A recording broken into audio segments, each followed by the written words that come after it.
Je suis pas bien là? Qu'est-ce que je peux vous proposer? Attendez, j'ai quelques petites propositions à vous faire. Alors, si vous avez jamais vu ça,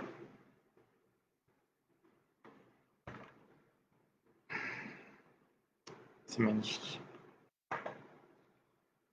Dans un tout autre style et tout aussi exceptionnel, c'est magnifique.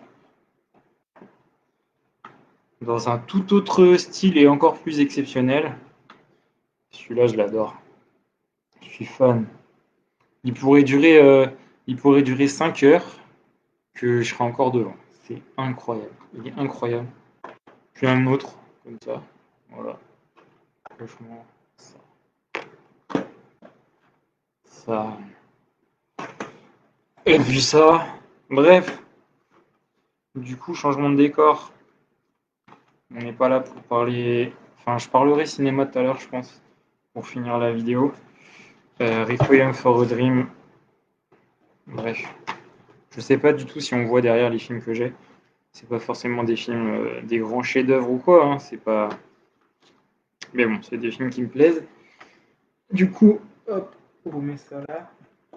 Et hop, regardez, ça, c'est tout en haut. C'est vraiment tout en haut. C'est ça. Ça, c'est exceptionnel. Et puis, bah, ça, quoi. Ça, c'est culte, exceptionnel, magnifique, poignant, bouleversant. Tous les adjectifs que vous voulez. Mais on n'est pas là pour parler cinéma.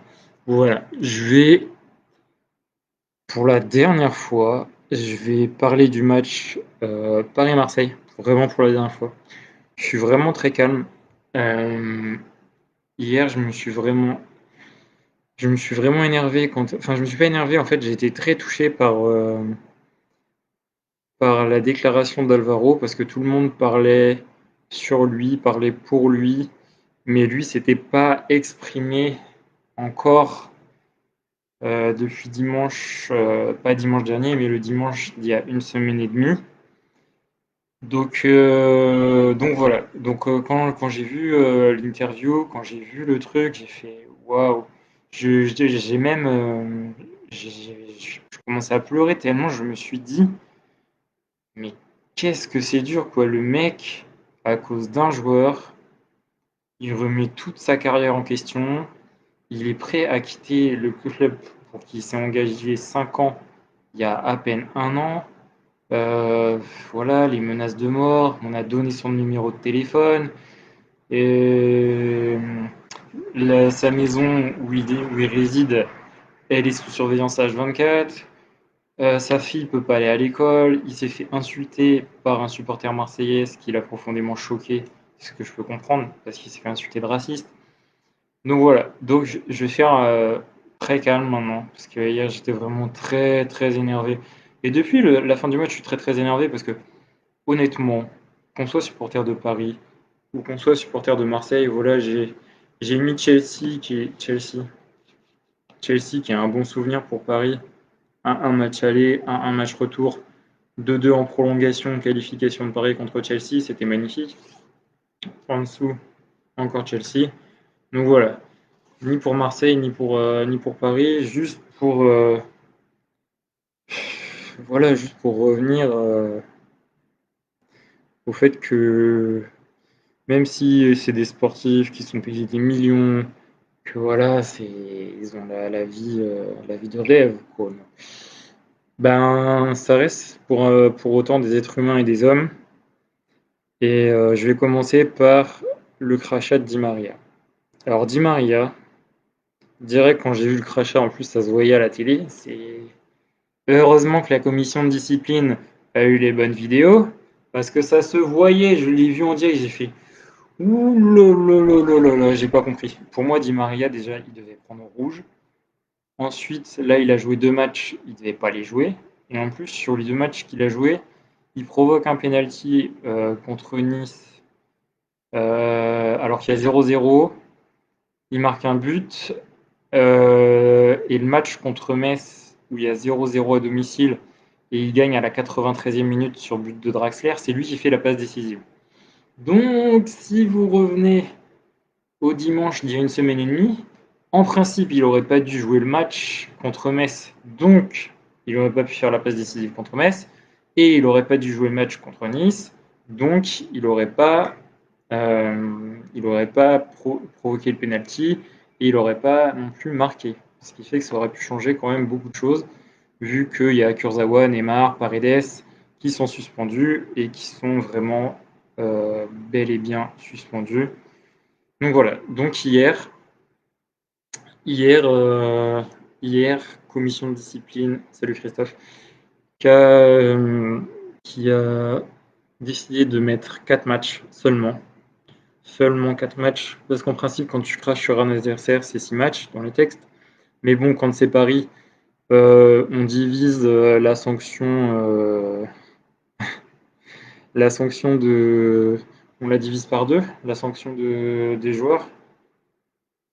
C'est n'importe quoi. Ouais, la tour de DVD derrière moi, ouais, attends. C'est pas fini.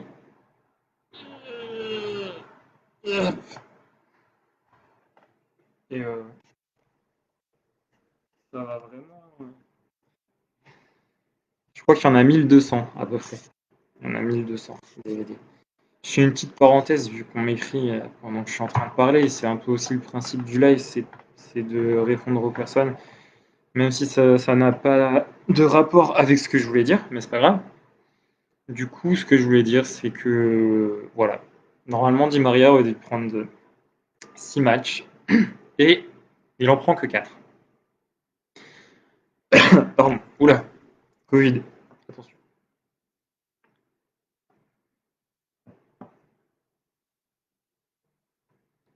Donc, donc voilà, Di Maria il prend 4 matchs.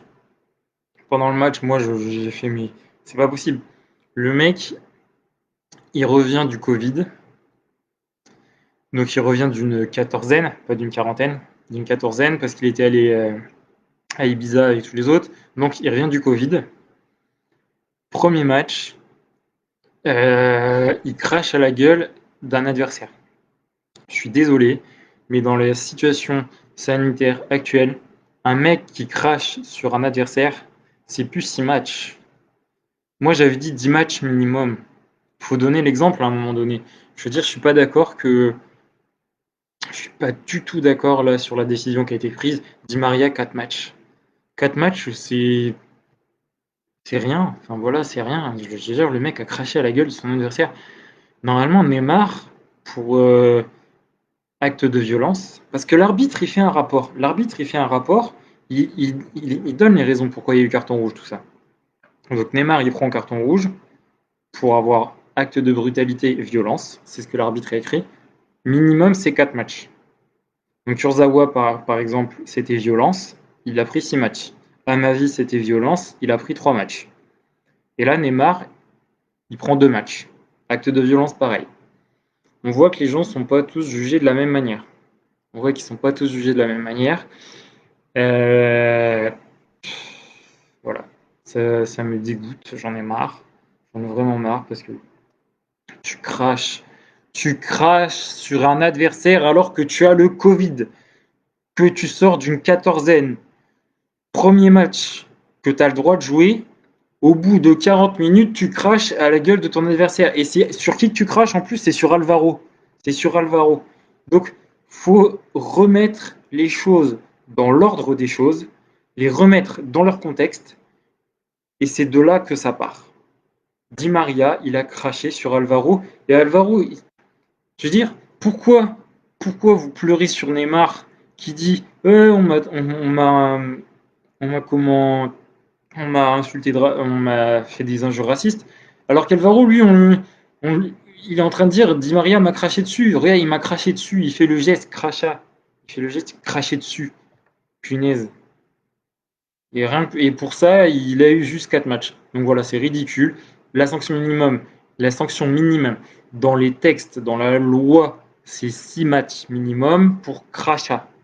Crachat. Alors crachat envers l'arbitre, c'est 6 mois, c'est t'es au placard. Mais crachat envers un joueur, quand tu reviens du Covid, le contexte sanitaire actuel, c'est 10 matchs minimum. C'est 10 matchs, c'est la moitié de la saison, tu l'as fait au placard, tu vas méditer sur ce que tu as fait. Tu as craché à la gueule de ton adversaire alors que tu revenais d'une quatorzaine. Punaise, c'est quand même incroyable ça. Le mec, il crache sur son adversaire. Normalement, c'est 6 matchs minimum. Il en prend 4. C'est le tarif Paris Saint-Germain. Enfin, le tarif Qatar Saint-Germain. Voilà. On adapte les lois en fonction du niveau des gens. Je suis sûr que ça aurait été un mec de, de Monaco, de Reims, de Dijon, de Rennes, de Saint-Étienne, de Lens, de Lorient, de Brest, qui aurait fait la même chose. Un crachat alors qu'il sortait d'une quatorzaine sur un joueur adverse, il aurait pris 10 matchs. J'en suis sûr et certain. J'en suis sûr et certain. Donc, ça m'énerve. Les choses ne sont pas équitables. Je veux dire, Kurzawa, 6 matchs, vous avez vu le high kick qu'il fait à ma vie. Non, mais il est complètement taré, lui. Lui, pareil, acte de brutalité, il aurait dû prendre 10 matchs. Après, à ma vie, il répond, c'est pas bien. Mais si vous voyez les images, je peux pas les mettre. Si vous voyez les images de ce que fait Kurzawa, mais Kurzawa, il doit prendre 10 matchs. Après, il a fait un post Instagram où il s'est excusé sur 30 lignes pour pas qu'on prenne exemple sur lui, que les jeunes prennent pas exemple sur ça. Mais évidemment, mais le mec, il arrive, il saute, coup de pied au pectoral, genre n'importe quoi, n'importe quoi. Bref, donc pour moi, Di Maria, c'était 10 matchs, crachat sur l'adversaire, tu sors d'une quatorzaine, donc tu peux refiler ta merde à l'adversaire. En plus, c'est Alvaro. Donc voilà, ça fait beaucoup de choses. Le gars n'a pris que 4 matchs. Donc on a bien compris que la décision qui va venir, qui sera jugée par la commission de discipline entre Neymar et Alvaro, ça va se finir sur un non-lieu. Ils vont dire, bon bah, on n'a aucune preuve, laissez-nous tranquille. Alors que Neymar, j'y reviendrai après, lui, homophobe et raciste envers Sakai, ça a été lu et décrit sur les caméras de Mediapro, pas sur les caméras de Being Emirates Arabique de Dubaï, ni par des spécialistes en lecture labiale au Brésil. Ah, c'est facile, Brésil plus le Qatar, ils ont les images au Qatar, et au Brésil, ils ont lu que Alvaro c'est un raciste. Bravo. Bref, le crachat de Di Maria, c'était 10 matchs, ni plus ni moins. T'en as pris 4. Voilà le tarif Qatar Saint-Germain. On a compris comment ça se passe. Maintenant, au revoir, bonne journée. J'en ai marre.